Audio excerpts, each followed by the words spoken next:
What are the emotions kind of leading up to the first game? I think the guys are really excited.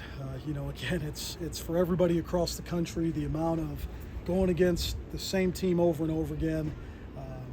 But as you know, we got to control those emotions. It's going to come down to the discipline, one play at a time, staying focused, never too high, never too low. We're excited to get our first taste of that this Saturday. Listen, a moment of sincerity, if I may. This is a big moment for you. I mean, obviously you have done a lot in your young career, but have to be play caller for an SEC football team. How are you feeling, and do you feel like you're ready for this? Every year I say that, this is a big moment. Then the next moment's the big moment. So it is. It's keep calm, carry on. Every week, every game, every year, just continuing to get better. And I think that, I think about the times I've thought about this is the biggest one, and that's the biggest one, and this is a big moment. They're all big, and ultimately we all know at the end of the year, sometimes it might be the one that you didn't think was the biggest that ended up being the biggest. So everything we're trying to preach to these guys, our process is our process, and we got to go have a first grade outing. Marcus Obviously, talked about. You want to have a win, but besides that, what are some of the things that you're looking for out of your offense in this first game? Yeah, I think everything we're talking about right now. We talked about the pre-snap so much, and it's being extremely disciplined in the pre-snap, no pre-snap penalties, getting lined up, knowing what we got to get done. I think the second thing we've been preaching is this make routine. Again, the routine plays, we need to go out there and do that over and over again. Certainly in this first one, the owning the line of scrimmage is going to be critical. We've got to play a physical brand of ball and take care of the football. Marcus talks about how you keep a pretty even-keeled demeanor while you're coaching. How do you preach that to your players so that when the bright lights come on for the first time, they don't get too overexcited? I think it's different for different guys. There's so many battles you have going, one of which is that mental battle, that mental toughness battle. And again, I think the number one thing for us is, can you be at your best regardless of how you're feeling? And that's what we're constantly preaching. So we know that with every guy. Do they have the mental discipline to go out there each play, regardless of what the last play was like, stay focused on their job? I think it's important, if we're preaching that to them, that we got to showcase that too. And that's the number one thing, is for 3 hours in a cell phone area, can you go out there one play at a time, stay focused, and do your job?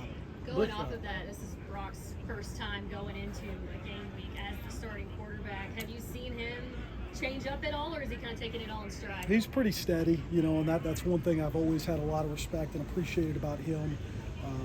But then again, right until you get in front of 70,000 at Kroger Field, you never know. I'm sure there's going to be certainly a high level of excitement. But as we know, right, this is every week. It's wanting to play football for a long, long time, and it's the battle against you and yourself, and staying focused and playing at the level you can play at. Bush, I was going to ask, I noticed in the game notes you're the only full-time assistant who's going to be up in the box. Was that much of a discussion for you, or did you always know you want to be up in the box on game days? Yeah, I just think it's a huge advantage. I do. I've really only called a couple games down on the sideline, and there's certainly a ton of distractions. So for me, being able to be up there, again, I've talked about Derek Shea for a long time. He's a guy that we brought from Marshall who's been with me. At Missouri, he'll be right there with me. And the guys we have upstairs will do a great job of giving us another set of eyes. Bush, there's a game. You got your coffee ready? I do. I might go tea for this one, so I don't know, man. I'll be mixing it all day. So, again, just try to stay as calm and focused as we can be. So. What about running back? How do you feel about the run game during camp and the running back position in particular? I think we're excited to see him. That's a position you just never really know. Anytime you're talking about right now with just Demi as the only guy really with game experience, is there a little bit of nervousness or what's it going to look like? Absolutely. But at the same time, as you guys know, that's what college football is all about. The guys that sometimes surprise you in a good way, sometimes surprise you in maybe not as good a way. So we're excited to see that group. I think they got a chip on their shoulder and certainly have a big opportunity for them Saturday. What does the Southern Miss film tell you, if anything, and does the number of transfers make it more difficult to figure out what they might do? Yeah, great question. I think in general for everybody, right, it makes it hard. You look at us offensively and the different guys we've got in different spots. And so I think that's a challenge every week. Certainly have a lot of respect for Southern Miss. I think they're extremely well coached, certainly do a great job of knowing exactly who they are, disguising their looks, and they're a physical group. They are. at different places, played these guys a lot. This is an extremely talented team, always have had a lot of talent. So it's going to be a big-time challenge for us offensively. What specifically have you seen from just how they operate in the trenches defensively? Southern Miss? Yes. Again, you talked about a lot of the transfers and the guys they brought in. Where they did not bring in a lot of guys is their fronts, and so there's experience there. It's a physical group that's played a lot of football. I think they do an equally good job in their pass rush and stopping the run. And again, this is a good football team. Bush, we saw how good Demi's hands were here last year, and I mean, obviously you used Ashton a lot in the past game. Is there any kind of comparison there between the two, or are they kind of? I hope so, for sure. I just wasn't trying to throw an unfair comparison out there. With Yeah. Ashton. Demi's got a lot of versatility. He really does. I think he's a guy that's really been focused. I've talked about just the couple guys since I've been here who in the last 4 or 5 months have come to work every day with that kind of mindset. He is one of those guys. Obviously, it was a pleasure coaching Ashton, and what that guy did for us last year was extremely impressive. And we sure hope we hope they both have great years.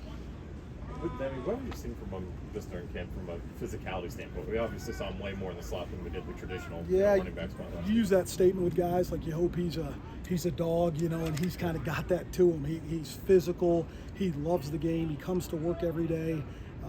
And that's the biggest thing. I think he's one of those guys. Very rarely is he ever too high, too low. He knows what it takes from a practice standpoint, and he knows what he's got to do to get ready for games. Bush, before you got here, they moved Eli between center and guard back and forth. So what about him at center do you particularly like, and what do you do if maybe he's not available at any point in that spot? Yeah, Eli's one of those guys, the maturity level. I guess he's 23 years old, but he's really like 35 years old in my mind. He's just he's a guy that has played a ton of football, and as you know, there's no replacement to that, especially in this league. We've got a plan in place if something, God forbid, happens to him, but he's just such a solid figure for us in that position.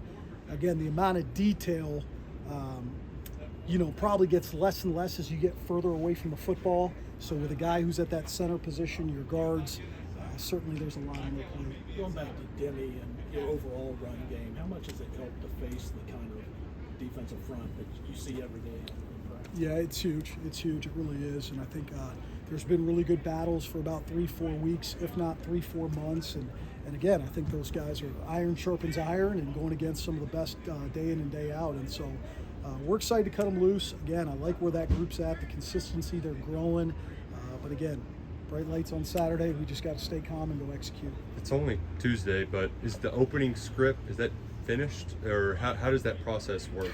Yeah, you just kind of take some time with it. I think there's some superstition to that opening script a little bit. There's certainly, there's like a book Brian Billick wrote like 20 years ago where he lays out like of the 10 plays what they should all accomplish, and I think a lot of coordinators kind of make a checklist, but there's never an exact science. Obviously, we want to know who we're getting the ball to early in those stages. We want to be multiple personnel-wise and formation-wise to get a feel for confirming some things, but we'll normally Thursday sit around as a staff and see who's got good juju on what that first play is going to be. So. When Hunter and Gavin listed in that 2 spot for quarterback, is there any chance you try to get them a few snaps in this first game? We've been pretty vocal about our quarterback situation. Again, Gavin's really done a tremendous job. I think you guys have seen what he brings to the table from an athleticism standpoint, and certainly from an arm strength standpoint of what he can do. You never are for sure on which direction that would go. Do I think we will see Gavin? There's probably a good chance. And Cutter's just working hard, taking a bunch of reps right now because we know how special he can be. So. Those staff meetings that you mentioned, how much lobbying do you expect to get from Vince? Versus 12 and 13. A lot.